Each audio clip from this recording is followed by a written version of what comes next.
Muy bien, vamos a analizar lo que viene sucediendo en el ámbito político. En el Congreso de la República han sucedido varias cosas. Una de ellas tiene que ver con, se ha presentado esta moción para interpelar al canciller César Landa por las declaraciones que dio el presidente Pedro Castillo en su viaje a los Estados Unidos. Y esto se da en un contexto en el que se está desarrollando en nuestro país, en Lima, en nuestra capital, la edición número 52 de la Asamblea General de la OEA. Vamos a analizar de este y otros temas con Santiago Mariani, analista político. ¿Cómo estás? Bienvenido al programa. Hola Carla, muchas gracias por la invitación. No, gracias a usted. A ver, el día de ayer, dentro de todas las cosas que han venido sucediendo en el Congreso, se ha presentado esta moción de interpelación contra el canciller César Landa por las declaraciones de política exterior que ha dado el presidente Pedro Castillo en su viaje a los Estados Unidos. ¿En qué contexto nos está agarrando en estos momentos y cuál es la mirada internacional que pueden percibir los demás países con respecto a estas decisiones del Congreso? Bueno, creo que la mirada de los invitados que en este momento están sesionando en Lima, en la Asamblea General de la OEA, debe ser como mínimo de sorpresa, porque en el momento, digamos, donde Perú es el anfitrión de un evento muy importante para la política exterior peruana, el Congreso nuevamente, utilizando los elementos que tiene a su disposición para ejercer el control político, lo hace de una manera que pareciera ser como mínimo demasiado, por no decir abusiva, ¿no? Demasiado extrema. No pareciera ser que los elementos por los cuales quieren interpelar al canciller fueran motivos de peso. Pero el Congreso está teniendo, a mi criterio, desde el año 2016, el Congreso anterior y este Congreso, que es el tercero desde 2016, está teniendo o está ejerciendo en ciertos casos un uso extremo de las medidas de control político. Y eso lo que hace es generar una tensión hacia dentro del sistema político y la imposibilidad de tejer acuerdos.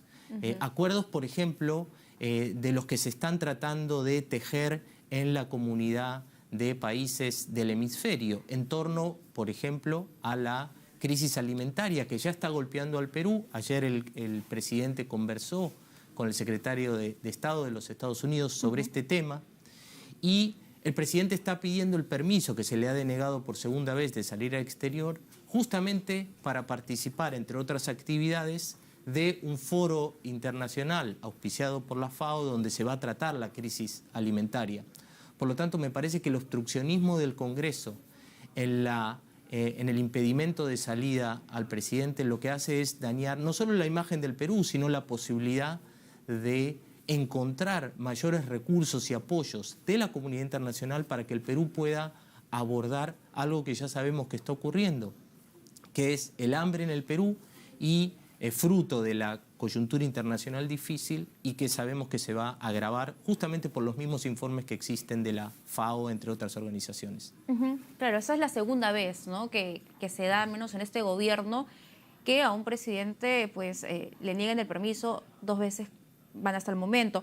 Pero no solamente iba a participar en la FAO, también tenía previsto una reunión con el Papa Francisco, ¿no? Tenía previsto también ir a Bruselas, en Bélgica, además de otras actividades. Se le han negado el viaje por 55 votos en contra y 54 votos a favor y 6 abstenciones, es decir, por un voto en realidad, ¿no?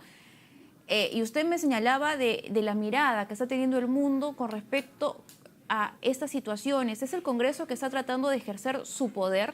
Pero acá vamos con otro aspecto. Si bien es cierto, el Ejecutivo no cuenta con un respaldo mayoritario de la población, pero tampoco el Congreso. El Congreso tiene menos aprobación incluso que el Ejecutivo. ¿Esto cómo debe interpretarlo el Congreso de la República? Yo creo que este tipo de medidas que está tomando el Congreso, es decir, este uso al límite de las facultades que tiene, lo que va a hacer es seguir predisponiendo mal al Congreso con la ciudadanía. Y los niveles bajos que tiene el Congreso de aprobación no van a cambiar si es que el Congreso no, en conjunto, digamos, los congresistas, no son capaces de hacer una reflexión acerca de cuáles son los temas sobre los cuales tienen que utilizar los elementos que tienen a disposición y cuáles son los temas en los cuales no deberían estar abusando, digamos, de ese uso que están haciendo. En las dos oportunidades que el presidente no puede salir del país, la primera era un momento muy importante para la política de nuestra región, Colombia. porque era el cambio de gobierno, por primera vez Colombia, un gobierno de izquierda que llegaba al poder, y era un momento donde los presidentes de los países de la región y las máximas autoridades iban a estar allí para darle mucho respaldo al proceso político colombiano. Y en esta segunda oportunidad, como estaba manifestando, me parece que el punto más difícil y que más nos va a afectar es el tema de la crisis alimentaria y la imposibilidad de poder hacer oír la voz de Perú en un ámbito internacional. En la primera vez que el Congreso le niega el viaje a Colombia al presidente Pedro Castillo, se usaron como argumentos el hecho de que tiene investigaciones en el Ministerio Público. En esa oportunidad, y también lo hemos visto en reiteradas oportunidades, han señalado que el presidente, pues, digamos, no, según ellos, no está facultado para representarnos de forma idónea por la solvencia verbal, los argumentos, las posturas, entre otras. ¿Estos son argumentos válidos para negarle el viaje al presidente Pedro Castillo? No. El presidente ha sido elegido en una elección democrática que la comunidad internacional y las instituciones vinculadas a los procesos electorales certificaron como una elección democrática. Por lo tanto, los peruanos y peruanas decidieron libremente y en paz tener durante 5 años a Pedro Castillo como presidente.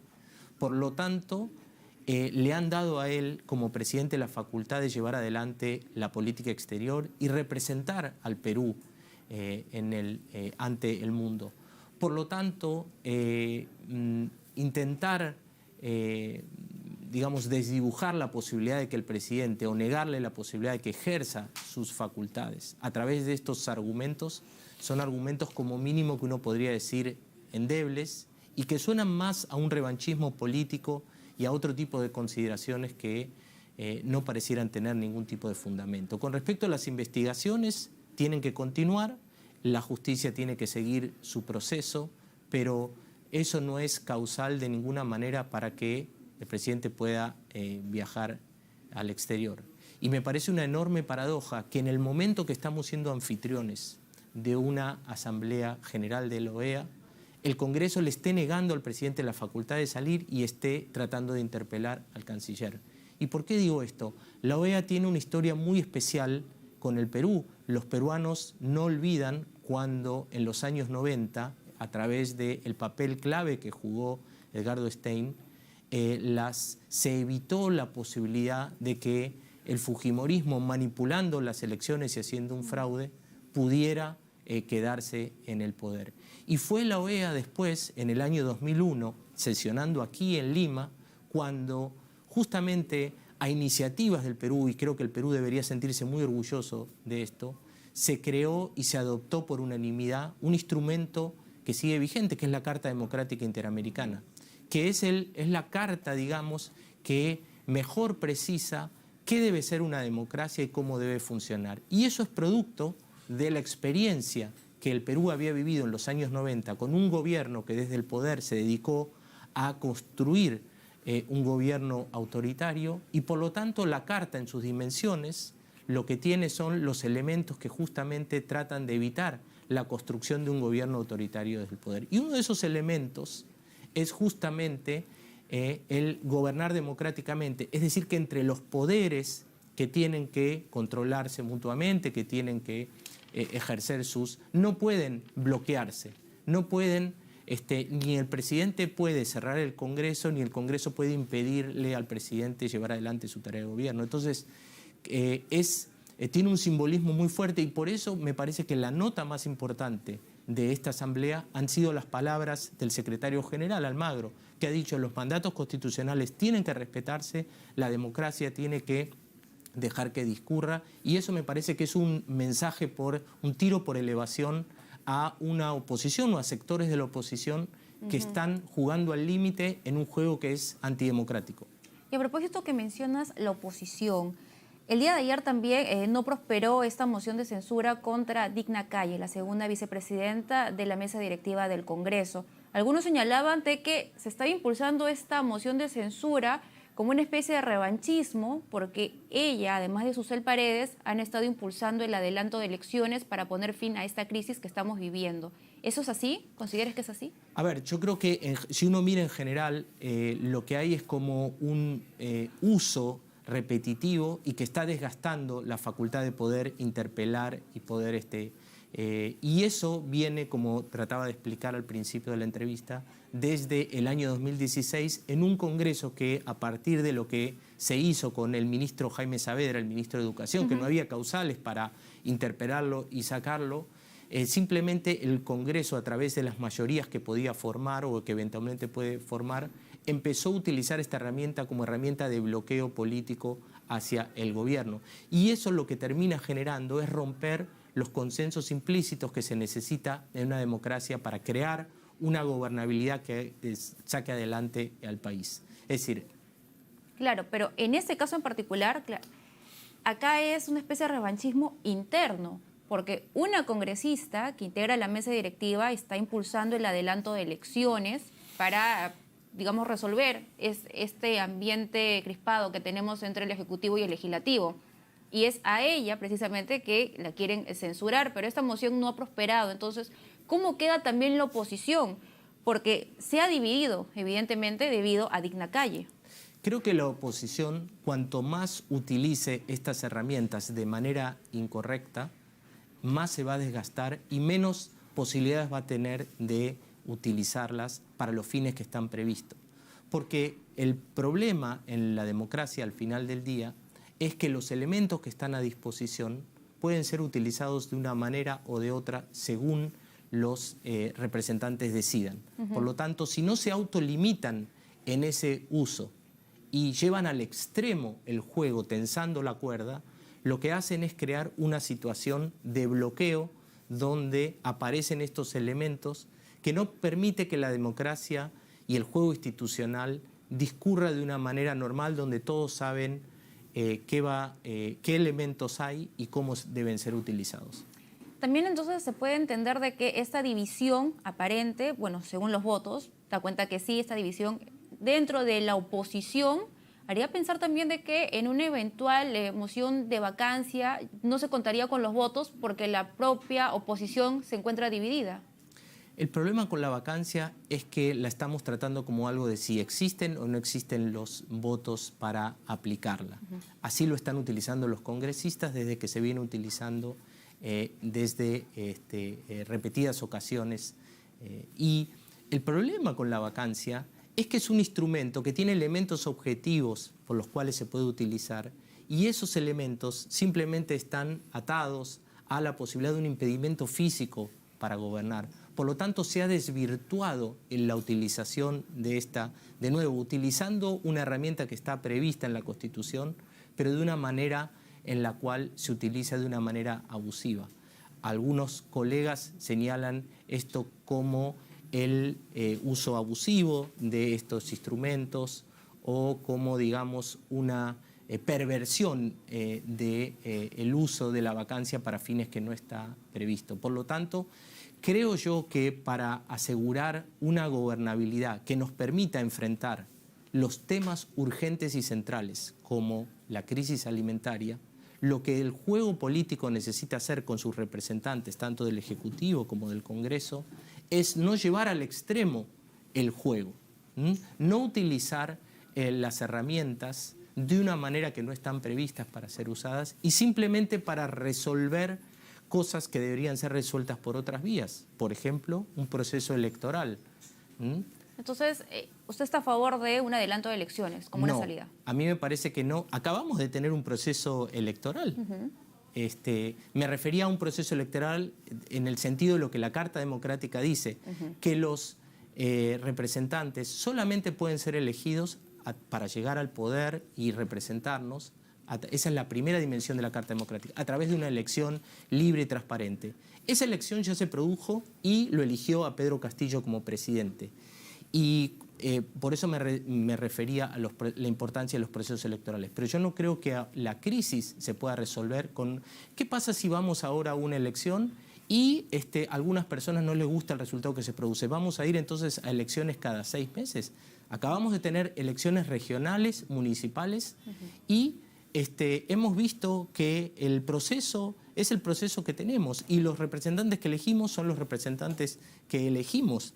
Es decir, yo no veo elementos por los cuales se debería, digamos, adelantar las elecciones y que las elecciones van a producir una salida. Lo que creo que hay que hacer es justamente todo lo contrario, es darle previsibilidad, darle tranquilidad al Congreso y al Poder Ejecutivo para que puedan gobernar. Y por último, el tiempo me está ganando, no quería dejar pasar el tema de la elección del Defensor del Pueblo. No se eligió entre una terna de 3 aspirantes.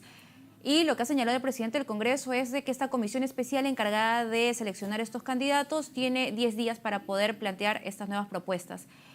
Pero en el Poder Judicial hay una medida cautelar que todavía no se resuelve y que ya se pronunció y dijo: paralicen momentáneamente esta elección. Y en el Tribunal Constitucional hay una demanda competencial que el propio Congreso de la República planteó. Si se lleva a cabo esta elección, ¿sería esto ilegal? A ver, de nuevo estamos en este juego de idas y vueltas, de cruces, donde al final quienes pagan el costo de no tener un defensor o una defensora del pueblo son los ciudadanos que necesitamos tener un defensor o una defensora del pueblo. No es la primera vez que esto ocurre. Las discusiones de si es legal o no es legal, puede haber ahí lo que se llama las dos bibliotecas, algunos que interpretan que sí, otros que no, pero me parece que la clase política en su conjunto lo que no está entendiendo es que la ciudadanía, en su gran mayoría, está demandando y está solicitando que lleguen soluciones a los problemas acuciantes que hay. Y esas soluciones van a llegar fortaleciendo las instituciones, con mayor previsibilidad, con mayor tranquilidad, con la posibilidad de que los gobernantes, los congresistas sancionen leyes, el Ejecutivo lleve adelante la agenda de gobierno, y eso pareciera ser que en cada instancia que se tiene que tomar alguna decisión, queda entrampada, queda trabada, no se puede llevar adelante, y la pelea política coyuntural es lo que aparece de por medio.